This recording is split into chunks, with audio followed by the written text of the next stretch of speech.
Urban Crag Climbing Center is a rock gym located in Dayton, Ohio, with 8,000 feet of textured and sculpted vertical terrain ranging from 28 to 56 feet. For more info, go to urbancrag.com or call 937-224-CRAG. He was caught up in a local game, the Diamond Cup game. He was caught up in that back in 2008. They gave him 12 plus years, and these last 4 years have been like something that I've been wanting to share ever since it started. My son didn't grow up in the projects. He didn't grow up, he knew what hustling was because I was out there a little bit. He had friends, and they all come together like brothers. They all looked out for each other. They all stayed around my house. It was all respectable. They got caught up. When they gave me the 12 years, I was mad. I was mad at all the police officers and anybody else that had anything to do with busting them. But, they was doing their job. But I just wanted to reach out and talk to the young men who say they don't know what they want to do.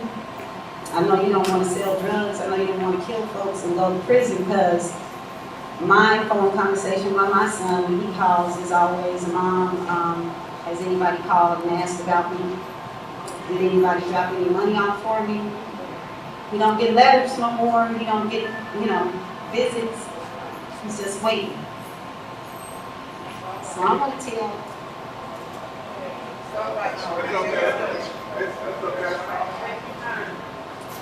I got all my grandkids here with me because I got 7 of them. And I don't want my grandsons or my granddaughter tried to get a little out there for a minute. And you're not going to represent no clique. You're not going to be in no game. You're not going to get sliced up or shot. I hope I can give a message to the young people that there's no reward to it. Yeah, you're driving those pretty cars. They took 3 of them from you. You got nice clothes and you got the money, but it's not there no more.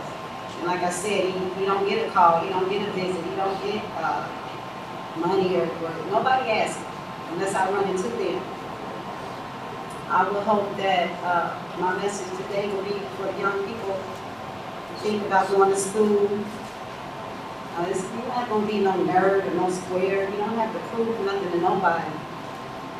They wasn't trying to prove anything, they was just trying to survive out here. He thought he had to take care of me and my family. But it ended up with him. He's still in there, and I'm still trying to get him home. That's all I got to say.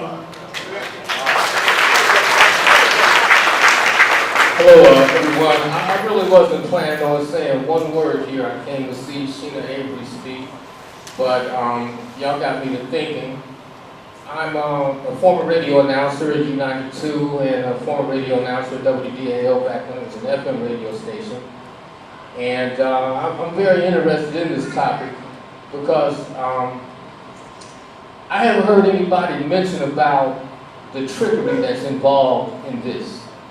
And right now, especially to my young brothers, they're building prisons left and right, and they're making them private enterprise prisons. In other words, they're prisons for profit. People don't build places for profit unless they plan on having customers. You understand what I'm saying? Right. Y'all are the customers. There was just a report out recently that said young black teenagers, young black children are being exposed to more alcohol commercials than anybody else. They're setting y'all up to go to jail. I don't know any other way to say it. They're setting you up to go to penitentiary because they make money off of it. When you get locked up, they make money off of you. When they let you out on probation or parole, that's the time you got set up on the shelf. So when you do something else and go back, then you do that in the time that you get on top of what you already had. They're making money off of you. It's a profit. And it's about profit. It ain't about stopping crime. It's about making money off of y'all. You understand? Because see, if law enforcement, I've seen in the paper like last year, for example, at the end of the year, law enforcement puts out statistics saying crime went down, violent crime went up, or property damage went down. Now, I noticed last year that property damage went down a couple of percentage points. Violent crime stayed the same. Y'all correct me if I'm wrong. Went down. It didn't go down as much as property damage, I don't think. Oh, did it? Okay, I'm sorry. But one thing I would like to suggest to law enforcement is, rather than to give us statistics at the end of the year, maybe you could think about giving us statistics at the beginning of the year as to what your goals are. We want violent crime to go down 20% this year. And then at the end of the year, let the community see, did you reach your goal or not? I think that would be a good idea. But the main thing I wanted to get up here and say is that my young brothers have to understand that as far as gun control is concerned, we're never going to be able to take all the guns off the street. That ain't going to happen unless they go rush everybody's house and go in and search everything. The problem is nobody gets shot before there's a stressful situation. There's a lot of stress in the community. I just watched a show on PBS the other night about young kids dropping out of school. All of those young kids were under incredible stress. Right. So, rather than to really try to concentrate on getting guns off the street, which is going to be very difficult, it's going to be impossible to do. There were guns before the crime epidemic. There are guns during the crime epidemic. The thing that I see has changed is the stress level. The stress level goes up a notch every year. The more stress you're under, scientists say the way the brain works is that once we're under stress for a long period of time, the reasoning part of our brain switches over to the instinctual part of our brains. In other words, our instincts take over. And what happens is you lose your ability to reason and think things out at some point after you've been under stress for a long period of time. You automatically go into a fight, fright, or freeze mode. And that's when people start getting shot and hurt. Because people are under stress. And that's the only way they know how to react, because they don't have the ability to reason. And that's just the way our brains work. I mean, it was a, an instinctual thing back in prehistoric times that to protect ourselves. So if we can reduce the stress in our neighborhoods, I think that would be the main thing that would stop a lot of this gun violence, just relieving the stress. So just one last thing. I didn't plan on getting up here. I didn't have no speech or anything planned out. But if y'all just understand that they want to lock y'all up.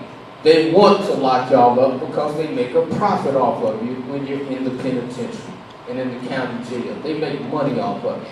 Now, if you don't want to get pimped like that and have you sit behind bars and somebody else counting money because you sit behind bars, think about it.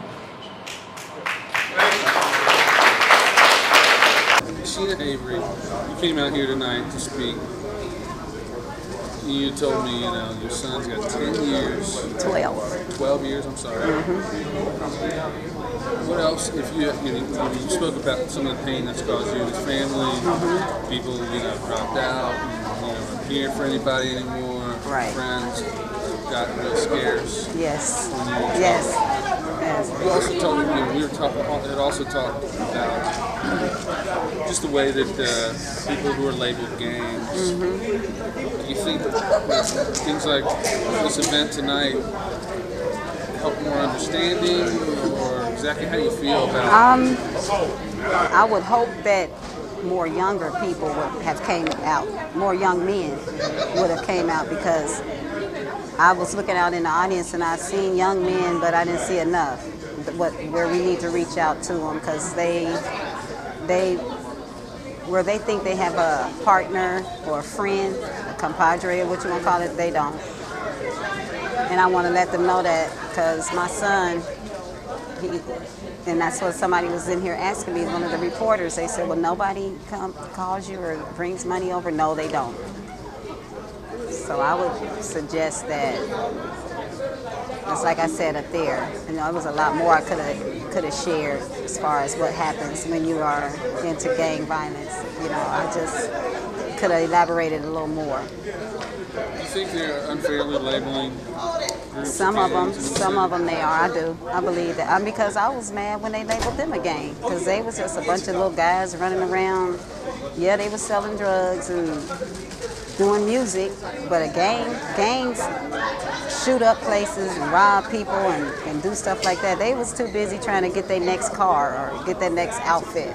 So I think that's what the problem I had with back then, is that they labeled them a gang and I didn't feel like they was a gang. They all started in my house, you know, staying with each other, staying over. They were teenagers. They turned into young men, and now they're all doing time because they hung together. Matter of fact, I went to a meeting where the mayor was at the meeting, and I asked him, I walked up to the front and I said, they say we have 150 gangs in the city of Dayton. He was like, I think he said something like Balderdash or something like that. And then he talked about when he was a bloke over in Britain and how he hung out on the corner with 3 or 4 of his friends and they tried to rustle him up and say he was a gang. And I was just sitting there like, ooh, he didn't just say this. Okay. So he said we didn't have a gang problem. What do you think the gang problem is? Kids that don't have no direction. They probably parents is caught up, don't spend no time with them. They don't feel like they have nowhere to belong. So they belong to each other. They're doing what humans kind of naturally do in the situation. Exactly. Yes, they look out for each other, and that's what I'm telling you. Because I would literally be telling the kids, y'all can go home now. But they love to be at my house. They love to be here. You know, I have daughters that was in high school back then. The girls would hang over there with them. The boys would hang with my son, and that's all I saw it being. That's all. It's like a game. Okay. All right. Do you think events like this help, or how do you feel afterwards? I think it'll help. I think it'll help. It's bringing people together, so I believe it'll help. I would like to reach out to the younger kids, like go into the schools, catch them like Mr. Dillard was saying at 12 years old, catch them at that age, because it's in the schools. I'm a witness to that one too, because I have a teenager in high school and she was almost caught up. Yeah. What do you think about Mr. Busby's comments? If this is the system set up Yes. for kids? Yes, yes, yes, They want you to yes. fail? Yes, because it's money, and it's all about the money. It's all about them making. I think I got a quote like 50,000. Back when my son first was locked up, they said something about they get 50,000 a year off of each man that's locked up. So I'm sure it goes up every year. But yeah, it's a business. What would you like to see locally as far as like politicians or I would like to law see enforcement them. officials addressing that issue? Because that was the thing that really seemed to make everyone kind of uncomfortable. Like the uncomfortable truth that was spoken in the room. I felt like that when they asked me to speak because I was mad at them. Like I told them, I was pissed at them. I was like, how dare y'all? And, you know, and I would like to see them implement things for younger men to do. You know, they need some direction. Maybe we can come up with something. It's like Mr. Dillard was saying, making Home Depots and going in there and grabbing them at 12. My son used to make stuff out of wood. He used to cut out and build stuff. Yeah, that's a great idea. Yeah. A lot of this, and something you didn't really hear a lot of the organizations talk about, is like this is a result of economic issues in the community. That people fill in the gap to make money where once you can walk into any place in town and get a job. Can't do it, so they do what they know. And if you from the street or you had any kind of exposure to it, you're gonna hustle by any means necessary. You're gonna get that. You're gonna get it, and that's. Do you think that's It's not the answer, though. But no, do you think that's a testimony that our leaders have failed us and they haven't provided, or our system doesn't provide the means for everyone to make a straight up living? They don't. Just like they were saying, if you have a record, if you have a felon, it's hard to get a job. I mean, when my son does come home, what is he gonna do? That's when I was like, okay, you got all these guys locked up, but what can they get when they get out? What they got to look forward to? I've told my son, I said, I'm afraid. You know, I don't want him to come home and get caught back up. Think that whole cycle can be stopped anyway? Yes. Anything can be done? Family, effort, you know, give them something to believe in. Give them, you know, a man don't like asking for anything, and I'm sure they don't like taking anything from anybody. So give them something that make them feel like they're worthy of doing it themselves, earning their own money. That's where more jobs, like the man said about building, you know, self-service. You get your own business. That's needed. Saving some of the buildings and just saving around. Exactly, instead of tearing them down and all that. Beautiful places. Yeah. Anything else you'd like to say? No, that's it. Thank you. Okay. For your time. Goodbye. You're welcome. The day cannot come soon enough where we do not have to go to another shooting, see another homicide. I've had 30 years of it. I don't want to go to another. But it's the community standard that gun violence is unacceptable. And that is the standard you heard Mr. Walton talk about just before. So our job is to support that standard. When that standard is violated, our job to find out is who is responsible and bring them before the court of law so justice can be administered. And I have yet to meet a family member of a homicide victim that did not seek justice. So then he said it's not going to cut the mustard. Really? You know, and that was that. Let's try a little test. What do you see here? It's a sandwich. It's a sandwich. It's a sandwich. I'm sensing a pattern here.